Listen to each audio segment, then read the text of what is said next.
चाहे आपको सबसे भयानक परिस्थितियों से क्यों न गुजरना पड़े, आप या तो उस अनुभव का इस्तेमाल एक बेहतर इंसान बनने के लिए कर सकते हैं या जीवन को अस्त व्यस्त करने के लिए।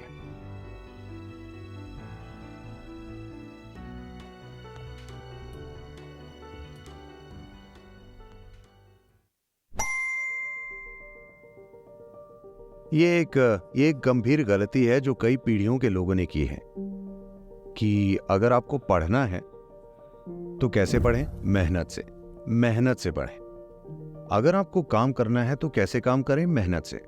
उन्होंने ऐसा क्यों नहीं कहा कि आपको आनंद से पढ़ाई करनी चाहिए? उन्होंने ऐसा क्यों नहीं कहा कि आपको प्रेम से काम करना चाहिए? नहीं, आपको हर काम मेहनत से करना चाहिए। फिर आप शिकायत करते हैं। आप जीवन में हर चीज की शिकायत करते हैं क्योंकि आप हर चीज मेहनत से करते हैं। पर्याप्त चिकित्सीय और वैज्ञानिक प्रमाण हमें दिखाते हैं कि सिर्फ अच्छे अनुभव की स्थिति में होने पर ही आपका शरीर और दिमाग सबसे अच्छी तरह काम करते हैं। मुझे बताइए, जब आप तनाव और चिंता में होते हैं, क्या आपका शरीर और दिमाग सबसे अच्छी तरह काम करते हैं? मुख्य रूप से ये बस यही है, आपकी बुद्धि आपके खिलाफ हो गई है। जब आपकी बुद्धि आपके खिलाफ हो जाती है तो ब्रह्मांड की कोई शक्ति आपको नहीं बचा सकती। यही सब कुछ है। अगर आपकी बुद्धि आपके लिए काम कर रही होती तो क्या आप इसे आनंद में रखते या तनाव में? प्लीज मुझे बताइए। आप चुन लीजिए, मैं अभी आपको आशीर्वाद देने वाला हूं।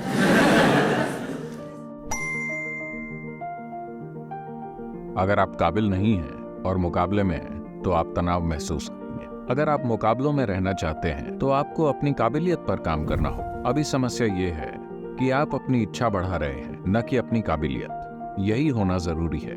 हमें बच्चों को उनकी क्षमता को बढ़ाना सिखाना होगा, न कि इच्छा को। हम इसे महत्वाकांक्षा और लक्ष्य पर केंद्रित होना कहते हैं। महत्वाकांक्षा मतलब क्या?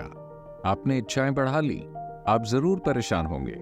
अगर आप अपनी क्षमता को बढ़ाते हैं तो आप देखेंगे आप जहां भी जाते हैं आप उससे बेहतर काम कर रहे हैं जिसकी आपसे उम्मीद है। तो स्वाभाविक है चीजें आपके लिए अच्छी होंगी। मुकाबला बुरी चीज नहीं है, काबिलियत की कमी बुरी चीज है।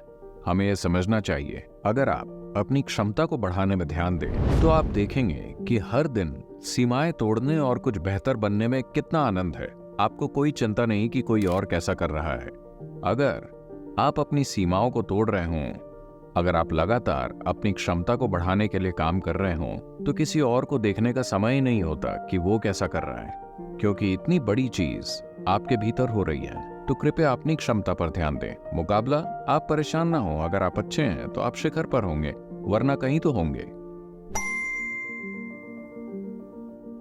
मैं कह रहा हूं कि चाहे आपको सबसे भयानक परिस्थितियों से क्यों न गुजरना पड़े, आप या तो उस अनुभव का इस्तेमाल एक बेहतर इंसान बनने के लिए कर सकते हैं या जीवन को अस्त व्यस्त करने के लिए। तो जब भी कोई चीज आपको चोट पहुंचाती है, आपके पास दो विकल्प हैं। आप चोटिल हो सकते हैं या समझदार बन सकते हैं। यह आपकी मर्जी है। जीवन की शुरुआत में ही आपको जितनी चोटें लगती हैं, आपको उतना ही समझदार बन जाना चाहिए।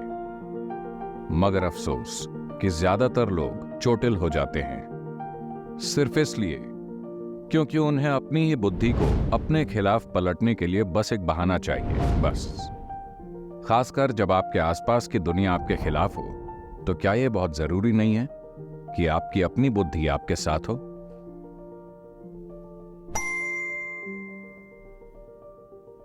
आप अपने भीतर इतना संघर्ष पैदा कर लेते हैं हर छोटी चीज के बारे में कि आप सोचते हैं कि आप हमेशा कुछ गलत कर देंगे, कुछ गलत हो जाएगा, कुछ गलत हो जाएगा। Well, joyfully do something wrong. It's okay.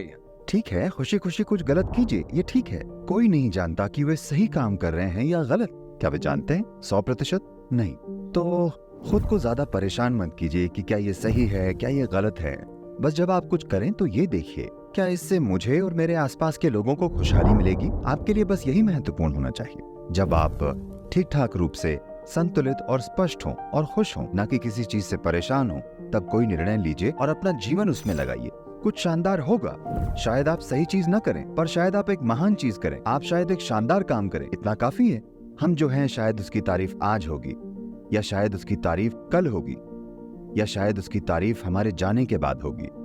लेकिन हमने जो भी अपने जीवन में किया वो हमने पूरी भागीदारी से किया, क्योंकि जीवन भागीदारी में ही है। जीवन सही होने में नहीं है। आपकी भागीदारी में रुकावट नहीं आनी चाहिए। जो भी आप करें, ये देखिए कि इसमें सभी की खुशहाली कैसे शामिल है।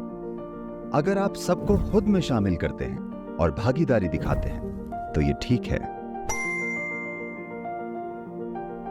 आप जो कुछ भी करना चाहते हैं, आप खुद को अपने अंदर खुशी और स्पष्टता के क्षण तक लाएं। उस क्षण आप जो निर्णय लेते हैं, चाहे आप मर भी जाएं, आपको वही करना चाहिए। जब भी आपकी भावनाओं में उतार चढ़ाव आता है, आपका मन कई चीजें कहता है, ये महत्वपूर्ण नहीं है। जब आप बहुत खुश और स्पष्ट होते हैं, उस समय अगर आप चीजों को देखते हैं और सोचते हैं कि हाँ, ये करना मेरे लिए बेहतर होगा, बस वही करें, फिर चाहे वो नर्क जैसा ही लगे, क्योंकि आपकी खुशहाली वही है। ये इस बारे में नहीं है कि आप क्या कर रहे हैं, बस आप उसे दृढ़ता के साथ कर रहे हैं। हर दिन आप ऑफ एंड ऑन रहते हैं तो वो नहीं होता। आप बस दृढ़ रहिए, आप बस एक बिंदु पर टिके रहिए, चाहे वो कुछ भी हो। एक क्षण के लिए भी ढुलमुल मत बनिए।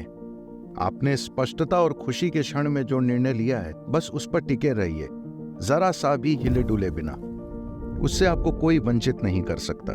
जो लगातार अपना मन बदलता रहता है, वे अपने और अपने आसपास हर किसी के लिए एक यातना है ना? जब भी आपको एक छोटा सा कोना मिलता है जो आरामदेह है, आप वहीं रहने की कोशिश करते हैं, और एक बार आपको वो कोना मिल जाता है तो आपके अंदर बाहर निकलने और फिर से यात्रा करने की हिम्मत नहीं होती। इसलिए स्पष्टता और खुशी के एक क्षण में जब आप वहां मौजूद होते हैं, आप किसी चीज को देखते हैं जिसमें आपको अपना कल्याण दिखता है, आप उस पर डटे रहिए। कल आपको वो भयानक लगे, कोई फर्क नहीं पड़ता, आप उस पर डटे रहिए। वो नर्क जैसा महसूस हो, आप उस पर डटे रहिए। यही खुशहाली है।